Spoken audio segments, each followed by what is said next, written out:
ডাক দিলেন তিনি, জানা আমার বুড়া, জানা তো আমার বুড়া বুঝি না তাহার কারণ আমার দেহ কলকাতা শুনে কালের কাছে বেলুন মাঠে আলো টিকা অতবার আমার দেহ কলকাতা। এই জায়গাতে আমার বড় একটা খাওয়ার কি কারণ? জিবরাইল বলতেছেন, ইয়া রাসূলুল্লাহ, এই বুরাক আর ওই দিকে যাওয়ার মতন তার কোনো ক্ষমতাই নেই, কারণ আল্লাহর মুতাজাল্লির সাহায্য এদিকে ধাবিত হইতেছে, বুরাক ওই দিকে আর যেতে পারেন না। তো তাইলে আমার যাওয়ার উপায় কয়, আপনার যাওয়ার জন্য আমরা ব্যবস্থা করে রাখছি। কি? একটা রব রব আইনা দাঁড়াইল, একটা চাদর, রব রব একটা সাদা চাদর, এই চাদরের উপরে রাসূল করিম সাল্লাল্লাহু আলাইহি সাল্লাম উনি যে সোয়ার হইলেন।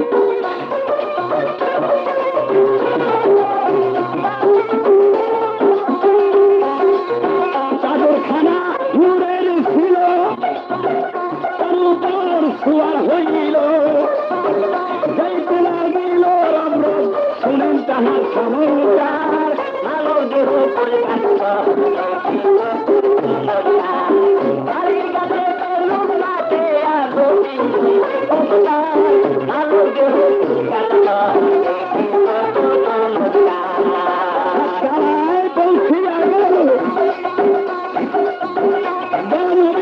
থমকে দাঁড়াইল, বিয়াদবি হইব গো আমার দরবারেতে যাওয়া তার, আলোর দেহ কলকাতা।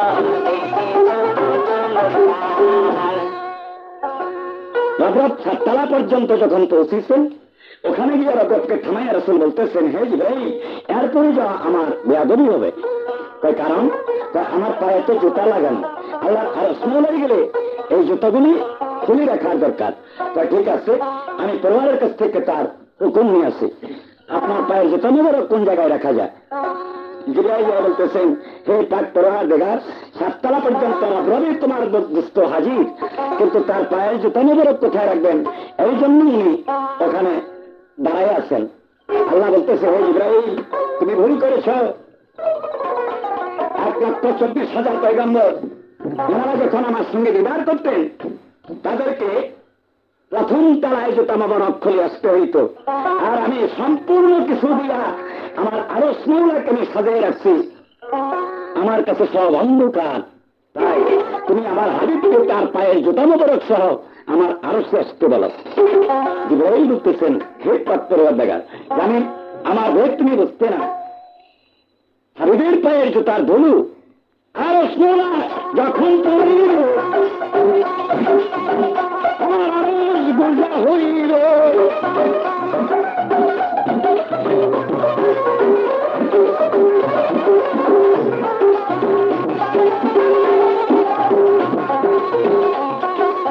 জুতার ধুলো দিয়ে আরস পবিত্র করল আমার মানব দেহ কলকাতা।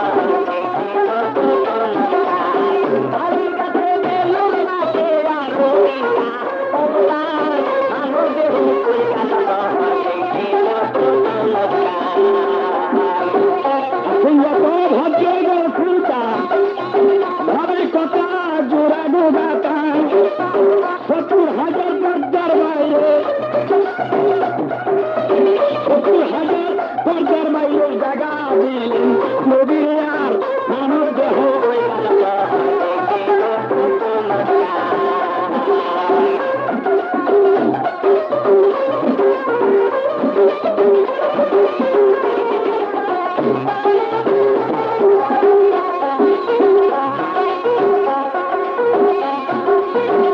আসনে বসবার যায় তারে, ওই আসনের পায়া নাই কারে।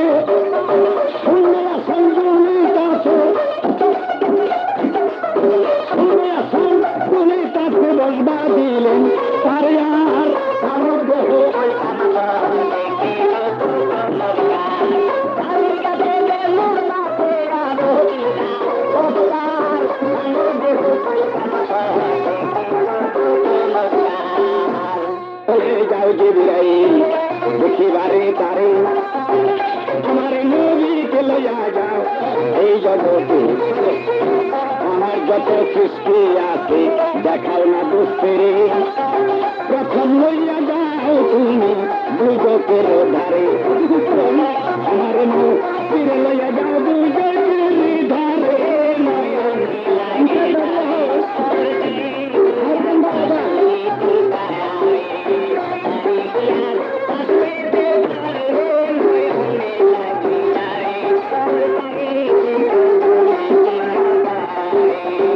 প্রথমে লইয়া যাও দুজকের ধারে তারপরে লইয়া যাইবা বেহেশতের মাজারে তারপর লইয়া যাইবা বাইতুল মামুরে তারপরে লইয়া যাইবা বাইতুল মুকাদ্দাসে তারপরে লইয়া যাইবা সিদরাতুল মুনতাহা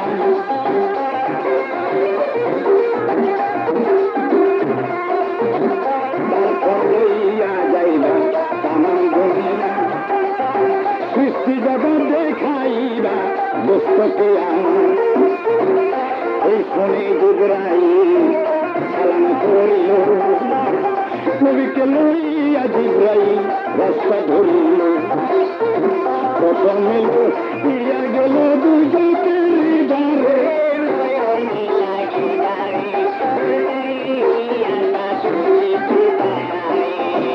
নবীকে পরীক্ষা করার প্রথম জায়গায় নিল দূরে থাইকা নবী আমার লক্ষ্য করিল নবী দেখিবারে নবীজির পিতা মাতা দুজকে দেখা যায় আগুনে জ্বলতেছে তারা করতেছে হাত করে হাহাকার তুমি বাবা দিনের নবী দোয়া করো নবী বলে পারবো না দোয়া করিতে এই দুটি হাত বানাইছে আল্লাহ উন্নতের কারণে নিজের জন্য এই দুটি হাত উঠে না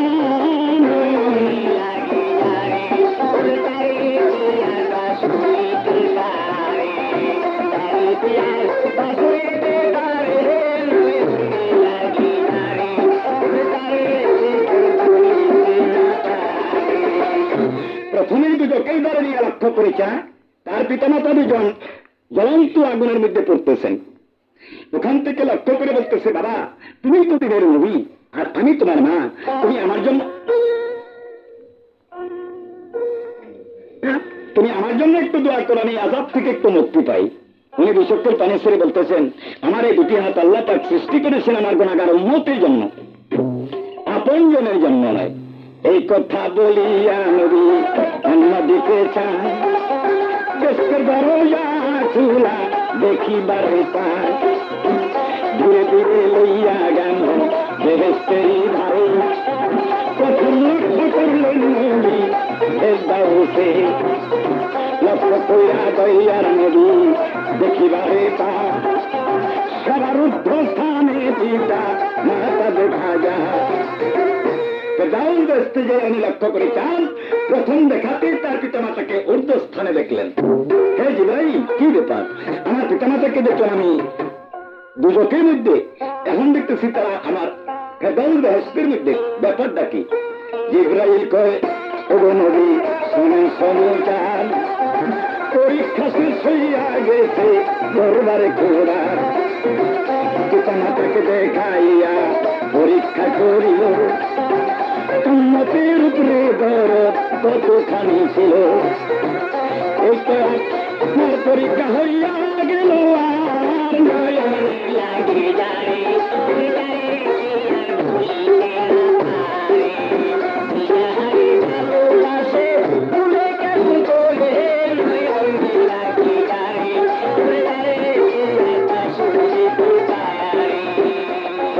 দেখাইয়া তারে আবার চলিল লইয়া দেখাইয়া আনিল এইভাবে দেখাইয়া তিনি সকল পৃথিবীটা জেরুজালেম বাইতুল মুকাদ্দাস আনিল এইবার সেখানে যে খাইয়া গেলেন এরপে চলিয়া 10,000 লোকার সকলে দেখাইয়া এই সমস্ত বস্তুগুলি দেখাইতে তাহারে একই 27 বৎসর চাইটা গেল ওরে এদিকে 27 বৎসর গেল চলিয়া সমস্ত সৃষ্টি গেল দেখিয়া আল্লাহর সমস্ত সৃষ্টিকে তন্ন তন্ন করে দেখাইতে জিব্রাইল এই 27টি বৎসর চলে গেল। আল্লাহ বলতেছে, যাও জিব্রাইল, এইবার আমার হাবিবের সমস্ত কিছু দেখানো শেষ, ফেরার পথে চোদ্দই কইয়া দিব দুস্তরে আমার বাড়ি চাইল দুস্ত খালি হাতে ওই কথা বলবো আমি আমার দোস্তের ডাক দিয়া লইয়া কাছে জিজ্ঞাসা করে তাই জিব্রাইল আমার সমস্ত সৃষ্টিকে দেখে উনি খুশি হয়েছেন। তাই খুশি মানে এর উপরে আর বলার কিছুই নাই। তার পরে দেখার তোমার হাবিব তোমার উপরে যে সন্তুষ্ট হয়েছি তোমার সৃষ্টি জগৎকে দিকে, এর উপরে কি বলার আছে আমরা আর বলতে পারবো না। উনি এত খুশি, এই খুশির উপরে বলতেছে ঠিক আছে আমার দোস্তকে আমি একটু ঠাট্টা করব। ওনার কাছে বসে বলতেছেন, হে দোস্ত, আমি যে তোমাকে আমার রসমালাই এত সংসৌকতের সঙ্গে সম্মানের সঙ্গে তাজিমের সঙ্গে আনলাম, আপনি আমার জন্য কি আনছেন? কবি বলে আপনার কাছে যাহা কিছু নাই তার জন্য আপনার জন্য আমি তাহাই আনতে পারি। আমি আপনার জন্য যা আপনার নাই আমি তাই আপনার জন্য নিয়ে আসছি। খুশি হইয়া আল্লাহ বলে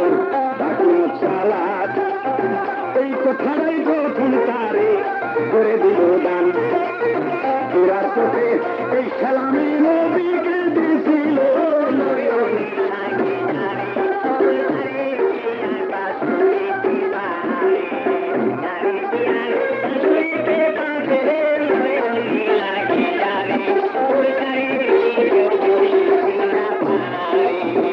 খালি হাতে দুঃখকে বিদায় করে নাই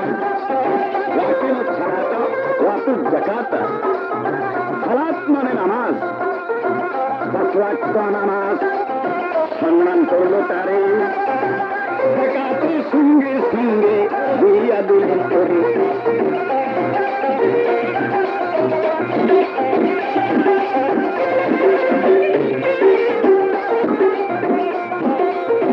আরো 5টা তলে না দিলেন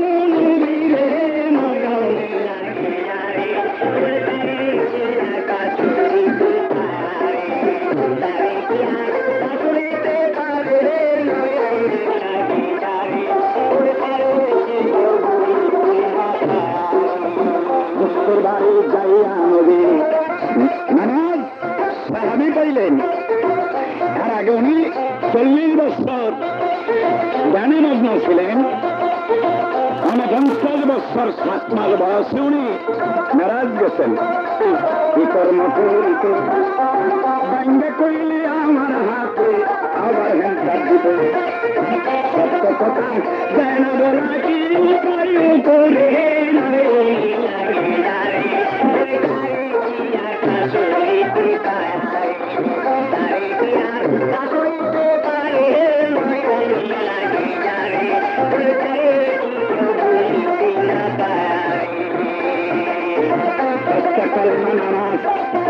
সম্মান দিল তারে ধীরে ধীরে রওনা দিলেন মদিনা শহরে। জিব্রাইলকে লইয়া নবী আবার রাস্তা ধরে আল্লাহ বলে চলিত সৃষ্টি হুকুম দিলাম করে। উনি যখন আবার মেরাজ থেকে মদিনার দিকে রাস্তা ধরলেন, আল্লাহ বলতেছে, হে সৃষ্টি জগতের সৃষ্টি, আমার হাবিবকে আমি সম্মানের সঙ্গে বিদায় করেছি, এখন তোমরা চলিত অবস্থায় চলতে পারো। মেরাজ চলিতে শুরু করো। সূর্য স্থগিত ছিল, চলা শুরু হইল। যার যার ক্ষুধা বন্ধ ছিল শুরু হইল, যার যার কারখানা প্রসাদ বন্ধ ছিল শুরু হইল। রাসূল করিম সাল্লাল্লাহু আলাইহি ওয়াসাল্লাম যাওয়ার সময় যে তার কপালিতে জিঞ্জিরটা লাগছিল, জিঞ্জির বন্ধ ছিল, শুরু হইল। অজুর পানি বন্ধ ছিল, শুরু হইল। বিছনা গরম ছিল, উঠে যাওয়ার সময় ঠান্ডা হওয়ার সময় দেন নাই আল্লাহ পাক, বিছনা ঠান্ডা হওয়া শুরু হইল। এইভাবে চলিত শক্তি আরম্ভ হইল। ৭ বছর কাইটা গেল, কেউ নাতে পাইল, যে যাহারে ভালোবাসে বান্দা চিরদিন।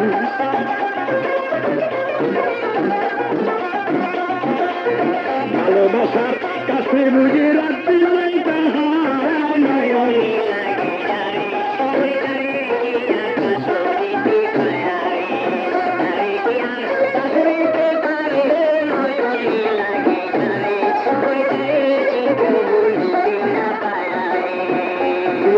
দয়ার নবী আসলেন ফিরিয়া, সকালে উঠিয়া কি বললেন যাইয়া, সংসদ রেডি হয় নবমের সামনে যাইয়া দাঁড়াইল। নবীর কাহিনী নবী বলিতে লাগিল। লারি কেন বাজার তামাম সৃষ্টি জগৎ পণ্য পণ্য করে আমি আসিলাম দেখিয়া। সকালবেলা ঘুমের থেকে উঠে উনি নামাজ বাদে মসজিদ নববীর সম্মুখে দাঁড়াইয়া উনি বক্তৃতা শুরু করলেন। হে প্রিয় দেশবাসীগণ, আমি গত রাত্রিতে আল্লাহর সঙ্গে দিদার করতে গিয়েছিলাম। 7টা দুজক, 8টা বেহেশত, সিদরাতুল মুনতাহা, বাইতুল মামুর, বাইতুল মুকাদ্দাস, মানে সৃষ্টি জগতে যাহা কিছু আল্লাহর আছে সব কিছু আমি তন্ন তন্ন করে দেখে আসলাম। সমস্ত লোক কয় ইনি এত বড় একজন জবরদস্ত নবী, আর হঠাৎ করে ওনার ব্রেনটা আউট হয়ে গেল। এখান থেকে 450 মাইল রাস্তা হইল জেরুজালেম। এইটা হলো গত রাত্রিতে দেখাইছে। ব্যস্ত বলে 8টা দেখছে, দুজক 7টা দেখছে। ওনারই মুখের বক্তব্য আছে যে জিবরাইল আলাইহিস সালামের পার্টনার তার হইল 80,000 বছরের রাস্তা। একটা ঝাঁকনা দিলে এরই 80,000 বছর জিবরাইল একটা বেহেশতের এক অংশ দেখতে পারেন নাই। আর এটাও বলে গত রাত্রে 8টা দড়ি দেখছে। এ লোকটা ব্রেন আউট হয়ে গেল, একজন নবী মানুষ। আবার কেউ কয় ওইতেও পারে, আবার কেউ কয় এটা একটা জাদুকর, যাইতেও পারে। এইভাবে মন্তব্য করাই করিতে লাগিল।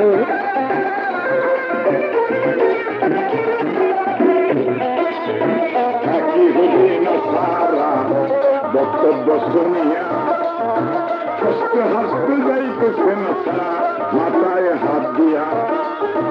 হযরত ওমর রাস্তার মধ্যে ইহুদিকে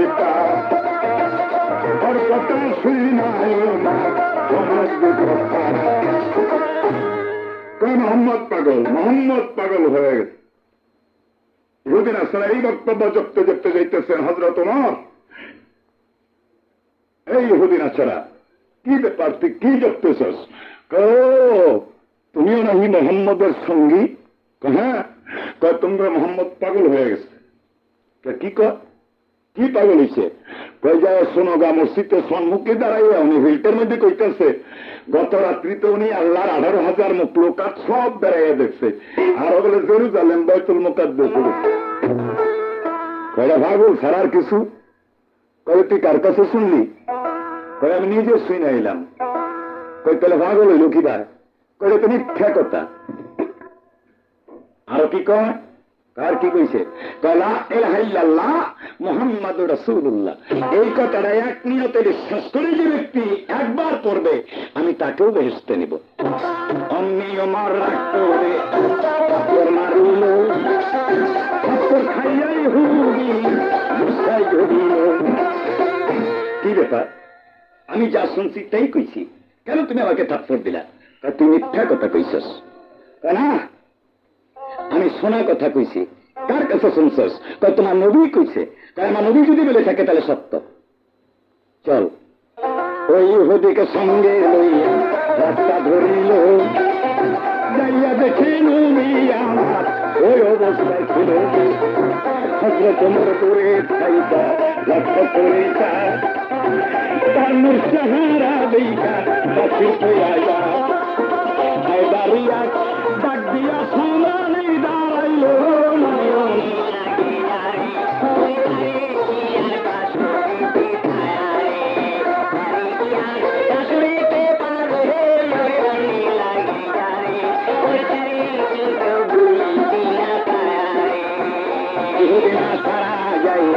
নবীদের কাছে চোখের পানি ছাইরাই হুজুর বলতেছে তাকে হুজুর আপনার এক সঙ্গী আপনি যা করছেন এই কথা কটা সত্য কথাই আমি বলছি, আমি মিথ্যা বলিনি।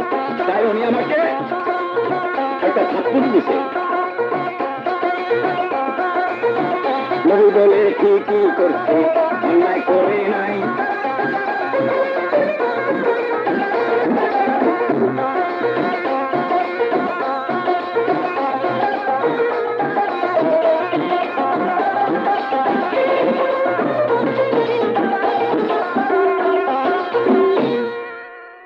হুজুর আপনার এক সঙ্গী, আমি সত্য কথা কইছি, উনি আমার রাস্তার মধ্যে এইভাবে কথা শুই না, উনি আমাকে একটা থাপ্পড় দিচ্ছেন। প্রশ্ন করতেছেন হুজুর ওনারাও যে কথা কইলেন আমারও ওই কথা কইলেন, অপরাধ তো কাউরের বললেন না। দেখো আমি যাহা বলেছি ইহুদি ঠিকই শুনছে, আর তুমি যা করছো তুমিও ঠিকই শুনছো। কারণ এমনি মানুষ রোজা নামাজ হজ যাকাত আইন কানুন মানতে চায় না। আর যদি এই কথাটা একবার ধরে বসে যে একবার কলেমা হলেই ব্যস্ত হওয়া যাব, নবী কথা দিছে, তাইলে তার কোনো আইনই মানুষ মানব না। উভয়ের কথাই ঠিক মনে করে মনে মনে বিশ্বাস করলো নবীরে। নবীজি মেরাজে ঘুরছেন, এই কথাই ইহুদি নাসার বিশ্বাস করে না।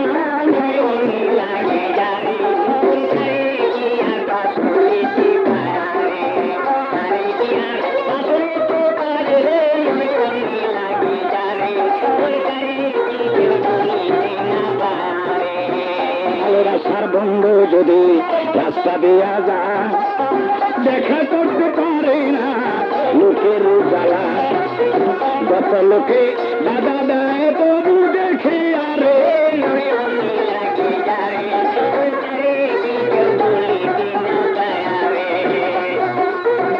ধীরে ধীরে ইহুদি বাড়িতে চলিল, নবীজির বক্তব্য সব অবিশ্বাস করিল।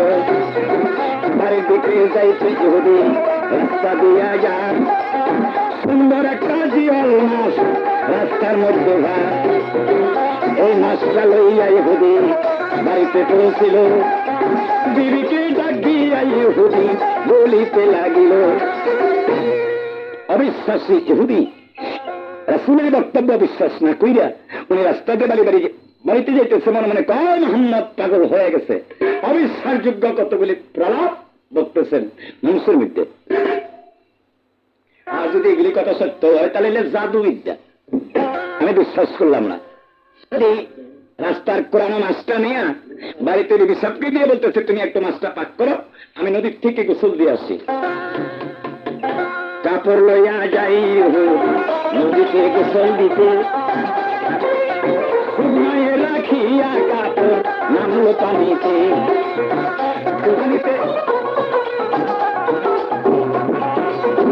যখন ওই ইহুদি পানিতে ডুব দিল, সুন্দর এক যুবতী নারী হইয়া বাসিল। বিদেশি এক সদাগর নিজাম তাহার নাম, বাণিজ্য করিতে যায় দেখিলেন তার। ইহুদি শুকনায় কাপড়ে একটা পানিতে ডুব দিয়ে অপর দিকে উঠছে, সুন্দর একটা 12 বছরের যুবতী নারী হয়ে উঠল। বিদেশি সদাগর বাণিজ্য করবার পথে রাস্তায় ওই সুন্দরী নারীকে দেখে তার নৌকা ভিড়াইল। ওই নৌকায় উঠাইল তারে ভালোবাসিয়া, নৌকায় তুলিয়া সদাগর করিল বিয়া। বিয়া করে লইয়া যায় বহু দূরেতে, 12 বছর ঘর সংসার করে তার সাথে। 2টা ছেলের মা ইহুদি হইল, 12 বছর করে জাহাজ আবার ফিরিল। ওই ঘাটে আসিয়া জাহাজ নম্বর করিল, ওইখানে নামিয়া নারী পানিতে ডুবল। 12 বছর পরে সদাগরে ঘর সংসার করে 2 সন্তানের মা হয়ে গেছে। 12 বছর পরে আবার যখন মানুষ করে দেশের দিকে ফিরছে, যে ঘাটের থেকে মেয়েটাকে উঠায় নিয়ে গেছেন ওই ঘাটে এসে আবার নোংর করছে। মেয়েটা নদীতে নামছে আবার গোসল করার জন্য, ডুব দিয়ে উপরে ওঠার সঙ্গে সঙ্গে পূর্ণ আবার পূর্বের মতো পুরুষ হয়ে গেছে। উঠে দেখে যে টানে তার কাপড়, উঠে যাইয়া কাপড় লইয়া বাড়িতে গেল, যাইয়া দেখি বিবি সাপ কেবল উঠিল। বাড়িতে বিবি সাপ কেবল কাপড় চোপড় ঠিকঠাক করতেছেন, মাছ করতে পার যাইব। বিবি কই এখন পর্যন্ত তুমি মাছ পাক করো নাই?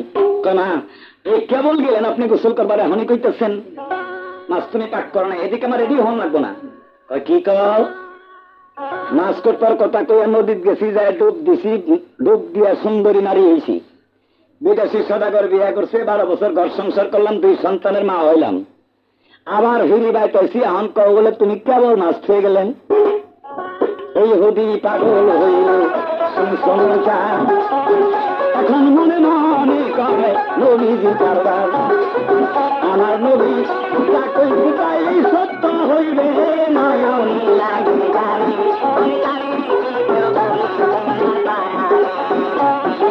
ভালোবাসে কেমন করে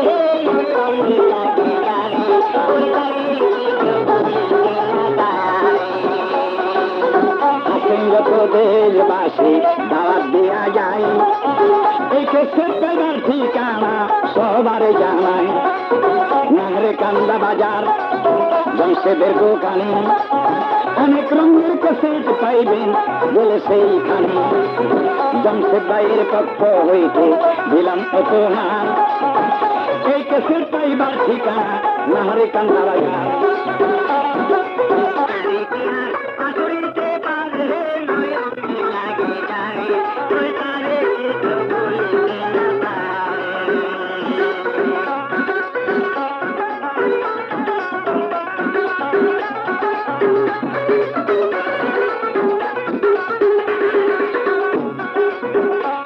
শোনেন বন্ধুগণ, শোনেন সমাচার, পরবর্তী কেসেট পাইবেন শুনে যান এইবার, বড় পীরের জীবনী শুনেবেন এইবার, বড় পীরের জীবনী দিচ্ছি উপহার, এই কেসেট পাইবেন আপনারা যাইয়া সেখানে, নাহার কান্দা বাজার জমশেদের দোকানে, অনেক রঙের কেসেট পাইবেন গেলে তার দোকানে।